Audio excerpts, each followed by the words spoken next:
All right, we're here with Katelyn Young, Halli, Poock, and Haven Ford after the Racers' defeat to Drake. We'll open it up for any questions at this time.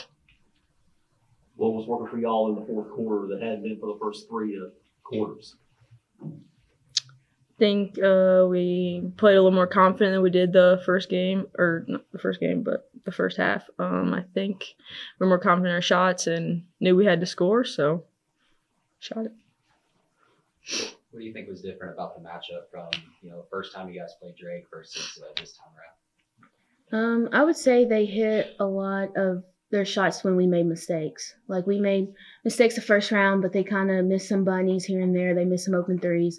And we knew with a good team like that, they made us pay every time we slipped up. So that was a huge difference. Like, when we didn't get back in transition, they hit a three. When we got face cut, they hit a layup. Like, those little things mattered, and they capitalized when they didn't as much in the first time we played them. So that's a huge difference in the first and second game. David, I wanted to ask you, or were they doing anything different to get Denver loose against you tonight? More so just kind of cutting a lot more, coming off of some pin downs. Instead of popping out 2-3, they were curling her a lot more, looking for post ups on the weak side. And so again, lots of there's times when I got lost a little bit, kind of took my eye off of her and kind of let her get going a little bit, and that made a difference in that too. But we knew, as good of a player she is, she's gonna, when her team needs her to take over, she's gonna take over, and I felt like she did that. And that's just a loss of staying focused.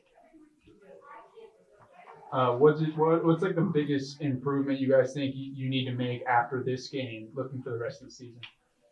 I think just being locked in on small stuff, like Haven said, like the scout. I think we lost a lot of shooters in transition, easy ones that we should have had. Getting face cut, stuff like that. Just a quick turnaround too with Northern Iowa coming in on Saturday. Just between now and then, I mean, what's kind of the game plan? Like, how do you put this one behind you guys and just kind of look ahead to what's next?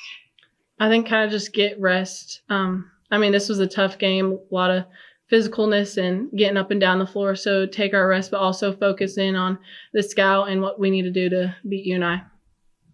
It seems like you guys had a lot more energy, especially in that fourth quarter. So tell me a little bit about that first half. Kind of, do you guys think maybe like the effort wasn't there, or would you say, it was more just there were just some missed shots and things like that? I think it goes to just staying with our pace no matter how the game flow is going. You've seen that in the fourth. Like, even though we were exchanging back and forth, like, we still was keeping pace, hitting shots and stuff like that. But it just boils down to getting stops. When we get stops, we can kind of get our points in transition like we like to, instead of having to go against half court and run a play every time. So it's just keeping that pace all four quarters, and you could tell the difference from the first half to the last 5 minutes of the game.